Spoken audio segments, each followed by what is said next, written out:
So these are marketing tactics that I'm using at the moment, which are really sort of helping the trades businesses that I work with grow. And they've worked in 2020 so far, and they will definitely work for your business in 2021 and beyond. So the first tactic is to double down on Google My Business. So for those that don't know, Google My Business is a free service which is given by Google to business owners, and it gives you the ability to create a listing, which I'll show you in a second. And it matters because 46% of all searches are done locally. And of those searches, service-based businesses benefit the most from being on Google My Business. And of the people that visit your Google My Business listing, 56% will take some form of action. And usually that is that they will visit your website, and 32% will also pick up the phone and call you direct. So that's why it's really important. And I just wanted to share with you just what a typical Google My Business listing looks like. And as you can see, just on the right-hand side there, if you search for a particular service or you search for a particular brand, then and they've got a Google My Business listing, then it will appear on the right-hand side of the screen. And it gives access to things like you can have your website button on there. You can have directions. So if you have a physical location where people can visit, and people can call you direct from your listing as well. And if you chase Google reviews, which is really important, and I'll explain why that's important in a second, then it will show your star rating alongside your listing. So why is having a Google My Business listing important? You know, it's another channel that you can drive leads and inquiries through to your business. So this is an actual report that you can run from within your Google My Business backend admin area. And as you can see there, over the quarter, this particular plumbing and heating business had 111 actions on their Google My Business listing. So an action is where someone's either requested directions, where they've hit the call button, or whether they've visited your website. So they've clicked the visit website button, and you can see those results on the side there. And those results, as you can see over time, you know, the trend is going upwards. So the more effort and the more work you put into your Google My Business listing, the more results you're going to get from it. But also, driving reviews are a really important factor. So when you have your Google My Business listing set up, you can start requesting reviews from clients. And as you can see, I've typed in plumber in Leighton Buzzard, which is the town that I live in, and you can see that the listings below. Now, of those 3 listings, you know, which one are you more likely to call?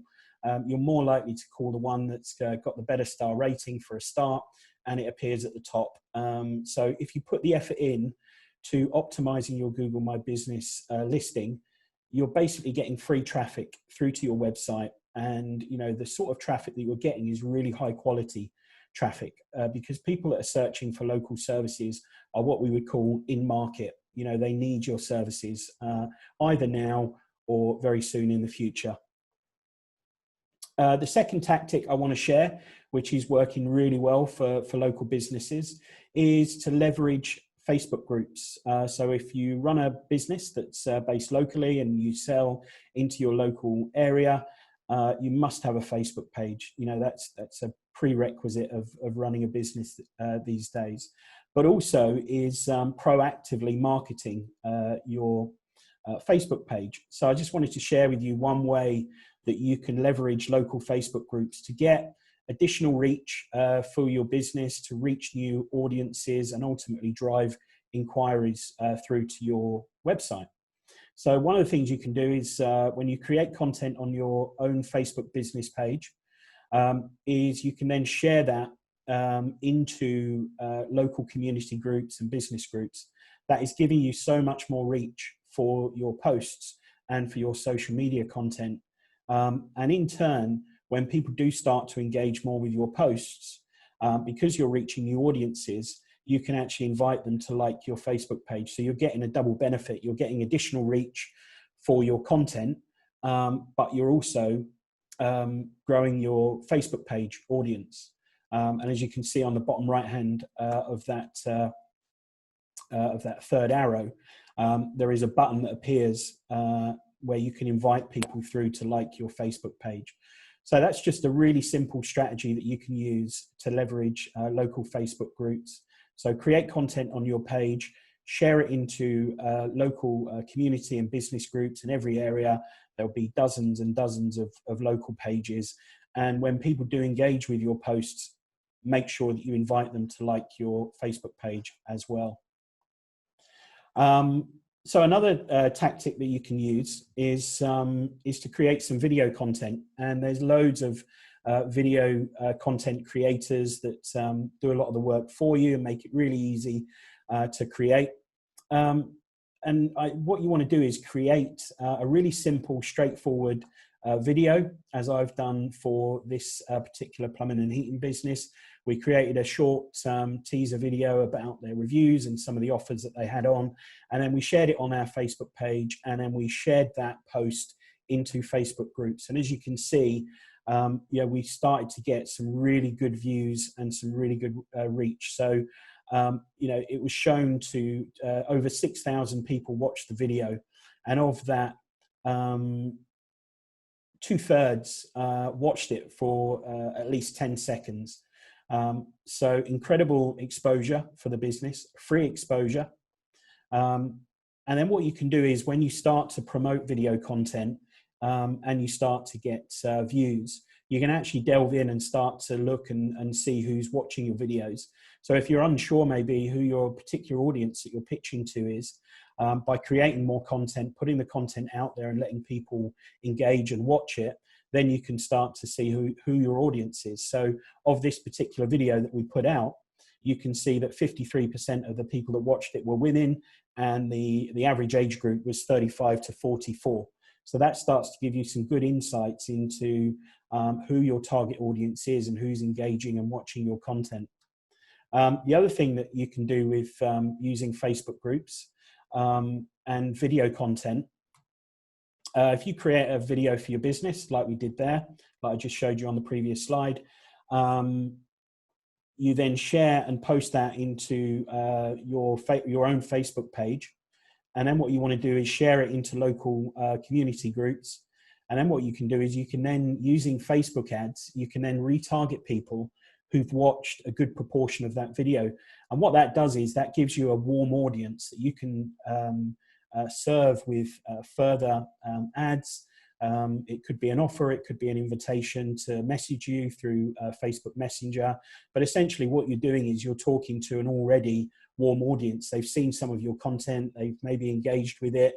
And that's the way of moving people through the sales funnel, from a cold audience who've never heard of you before through to people that have seen your video and engaged with it. And then what you want to do is serve them an ad that basically seeks to try and close them and turn them into a lead and inquiry. And then the third tactic that I want to share with you today is all about using local area pages for your core products. This is a big SEO win over time, but it is a longer burn strategy, but it is really important.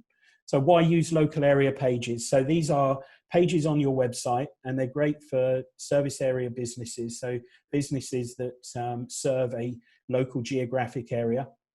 It helps to broaden your reach beyond just your local area. So typically for a lot of trades businesses, you will service the main town in which your business is based, but then you will also service towns in outlying areas. So if we take Leighton Buzzard as an example, there's some big towns that surround Leighton Buzzard, Aylesbury, Milton Keynes, Luton, Northampton. There's some big areas that surround the town. So this is a way of broadening your reach by improving your search engine position for particular areas.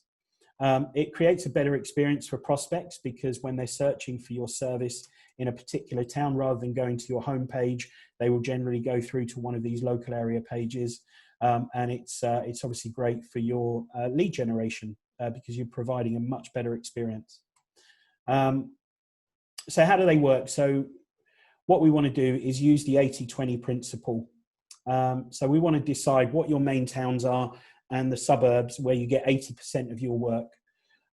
We then want you to list out what core services you offer. So taking plumbers as an example, it could be boiler repairs, it could be boiler servicing, it could be new boiler installations. So they're the core services typically that most plumbing and heating businesses will offer. Of course, they would do, you know, kitchens, repairs, and so on and so forth, flushing and all sorts. Then we want you to start building up the pages that match. So you're looking for your area plus your service. So it could be boiler repair, Northampton. It could be boiler installation, Northampton. And you've got your example down there for that. So this is what a typical local area page will look like in practice. As you can see, the title on the page is really clear what the page is about. So new boiler installations in Leighton Buzzard.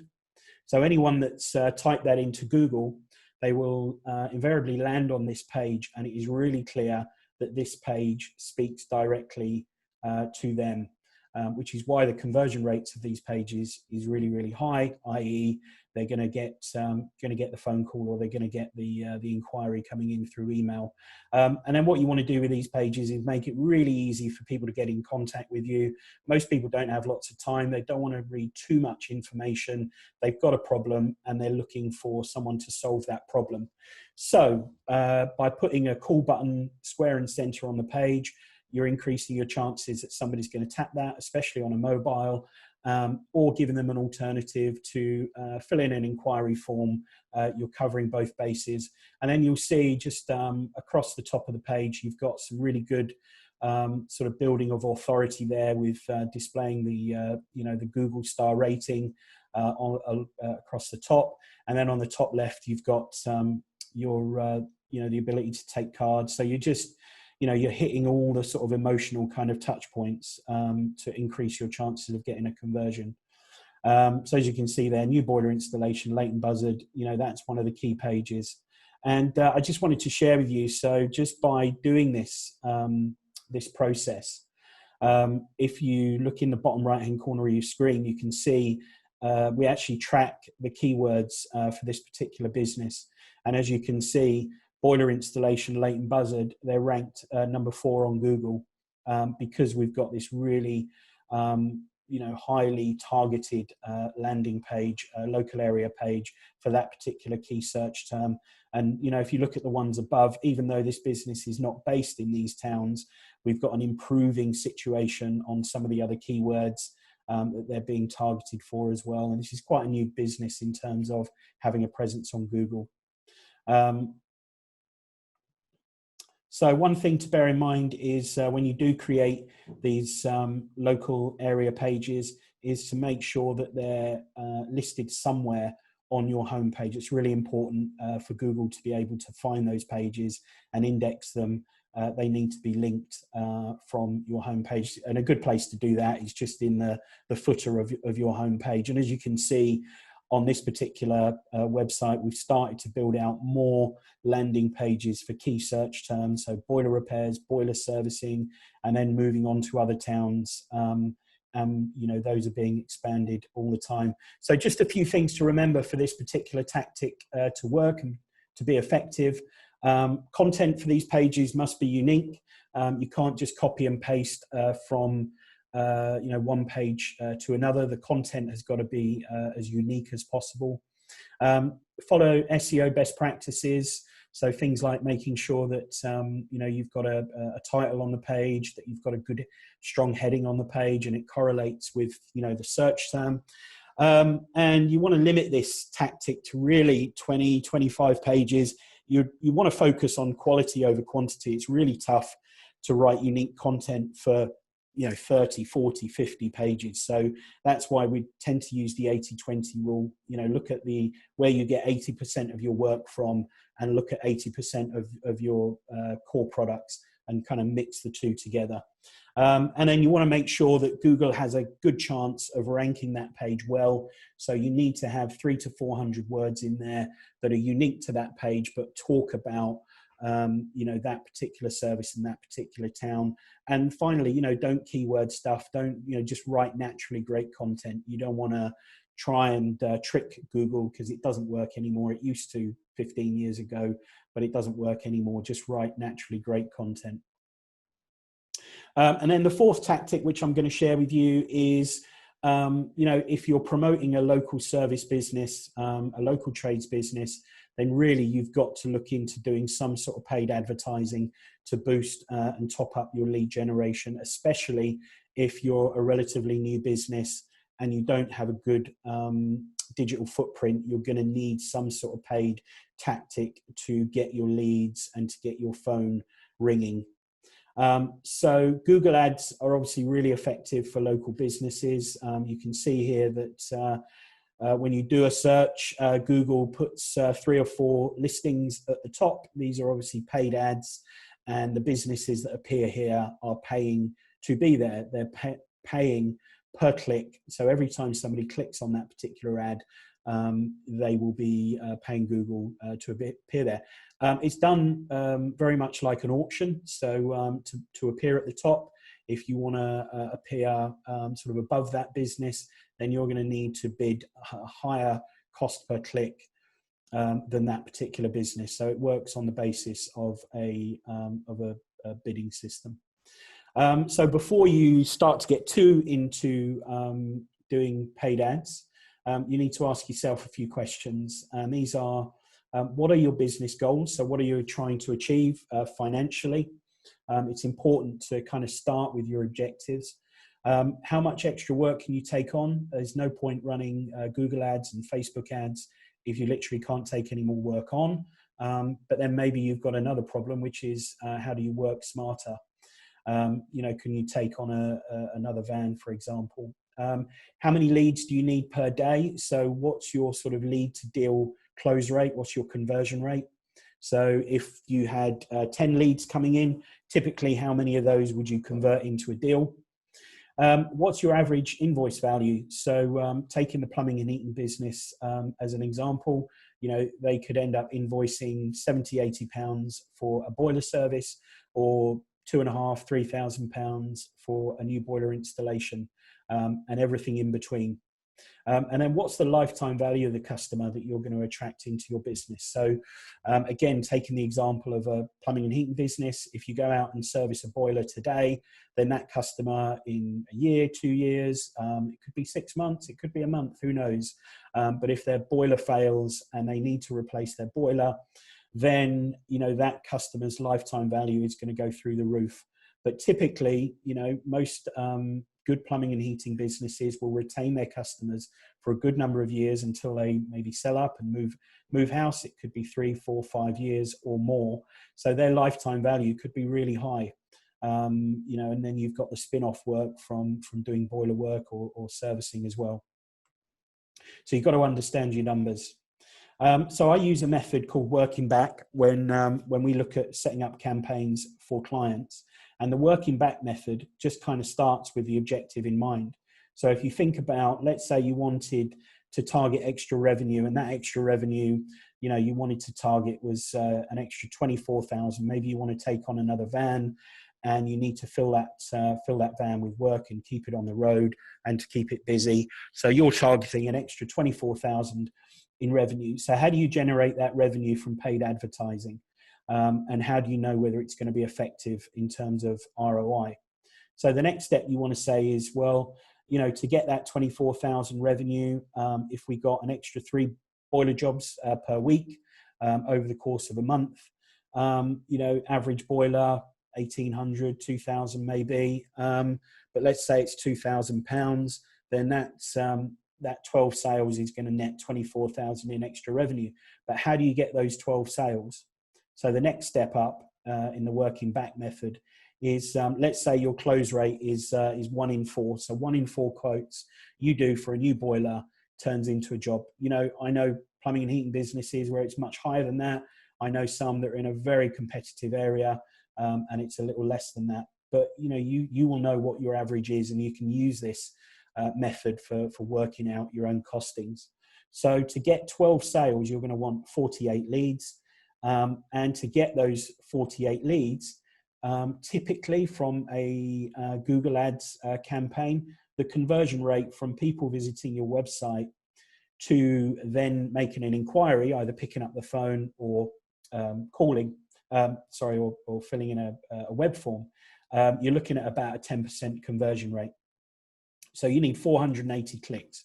Now, this is where we do the maths, and this is where we sort of work out how much is that campaign going to cost you. So average cost per click will work on £4. So that's what you pay Google to attract that person onto your website. Sometimes it can be as low as a couple of pounds in very competitive areas, cities. It can be higher than that. So we'll take that as an average for most towns. So that means the campaign cost over the course of a month is just under £2,000 that you're going to pay to Google to get those 480 clicks onto your website.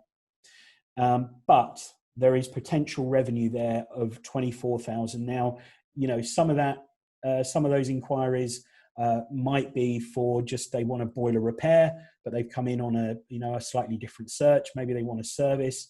But even if you took half of that as potential revenue, that's still a great return. A 6 times return on ad spend is potential, even at the lower amount.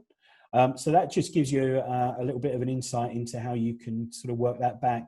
I just want to share with you, there are ways of,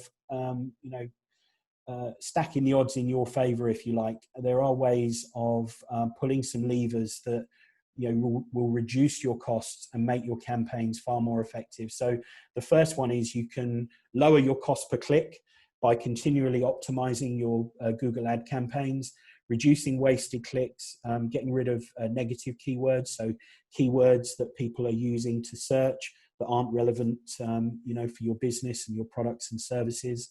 The second thing you can do is improve your landing page conversion rates.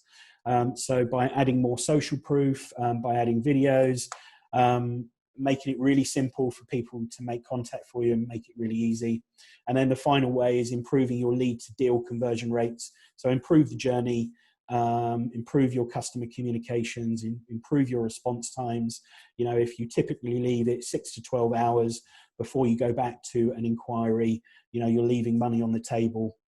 So the name of the game is to contact people as quickly as you possibly can.